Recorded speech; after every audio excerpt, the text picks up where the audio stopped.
নমস্কার বন্ধুরা, কেমন আছেন সবাই? আশা করি সবাই ভালো আছেন। স্নেহার সংসার নতুন একটা রান্নার রেসিপি নিয়ে আমি হাজির হয়ে গেলাম। মাছ নাকি মাছের ডিম, কোনটা বেশি পছন্দ আপনাদের? আমার তো মাছের ডিমই বেশি পছন্দ। তাই মাছ যখন কিনেছি ডিম দেখেই খুশি হয়ে গেছি। আর মাছ থেকে মাছের ডিমের প্রতি লোভটা বেশি চলে গেছে। তাই ভাবলাম যে মাছের ডিমটাই আগে রান্না করে নিই। আর ভাবলাম আপনারাও যেহেতু আমার পরিবারের মানুষ, আপনাদের সাথে একটু শেয়ার করে নিই। তো রান্না করছি মাগুর মাছের ডিম। কীভাবে রান্না করছি সেটা দেখুন। তেল গরম করেছি, এলাচি, দারচিনি, তেজপাতা ফোড়নে দিয়েছি।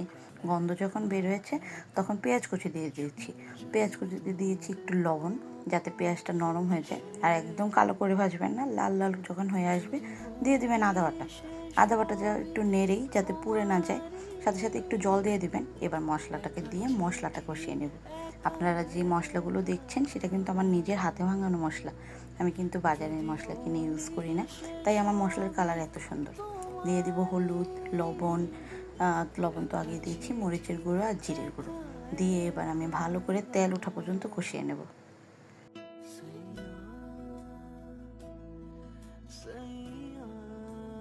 এবার আর কোনো কাজ নেই, মশলাটাকে ভালো করে কষিয়ে যখন তেল ভেসে উঠবে মাগুর মাছের ডিমটা দিয়ে দিব। মাগুর মাছের ডিমটা আমি আগেই ধুয়ে জল ঝরিয়ে রেখেছিলাম। এবার এটাকে দিয়ে আমি কয়েকটা কাঁচামরিচ দেব।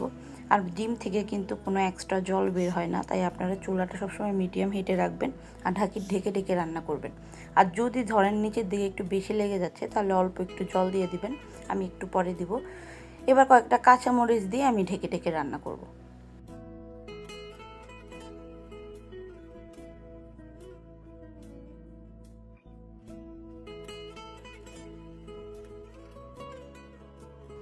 এই তো এতটুকুই তো। এবার কষিয়ে কষিয়ে রান্না করার পালা। চলুন আমরা একটু গল্প করি। আপনাদের আমার ভিডিও কেমন লাগে বলুন তো? যদি ভালো লাগে তাহলে প্লিজ আমার পেজটাকে ফলো করে দেবেন। আর যদি ফলো করে থাকেন তাহলে লাইক করবেন। আর কেমন হয়েছে রান্নাটা তা কমেন্টও করে জানাবেন। আপনারা যদি কমেন্ট না করেন আমি তো জানতে পারবো না কেমন হয়েছে। আর আপনারা যদি জানান তাহলে আমার যদি কোনো ভুল ত্রুটি হয়ে থাকে তাহলে আমি সেটা শুধরে নিতে পারবো। এই তো রান্না হয়ে গেছে। আমি একটুখানি জল দিয়ে তারপরে ঢেকে দিয়েছিলাম, কারণ ডিম তো, ডিমের থেকে তো আর জল ছাড়ে না। তো এই কারণে এখন আমি একটু সরষের তেল দিয়ে দিব। আপনারা না চাইলে না দিতে পারেন, এটা তো কোনো সমস্যা হবে না। কিন্তু আমার যেহেতু সরষের তেলের ফ্লেভারটা অনেক ভালো লাগে, তাই আমি সরষের তেল দিয়ে দিয়েছি। আপনারা চাইলে একটু ধনিয়া পাতাও দিতে পারেন, কিন্তু ডিমের ফ্লেভারটা আমার অনেক ভালো লাগে তাই আমি ধনিয়া পাতাও দিইনি। শেষ রান্না, একবার ট্রাই করে দেখবেন, খুব মজা হয়েছিল। রান্না তো এতটুকুই, আবার নতুন একটা রান্না নিয়ে আপনাদের সামনে চলে আসবো। আজকের মতো বিদায় নিচ্ছি। সবাই ভালো থাকবেন, সুস্থ থাকবেন আর আমাদের জন্য আশীর্বাদ করবেন। টাটা।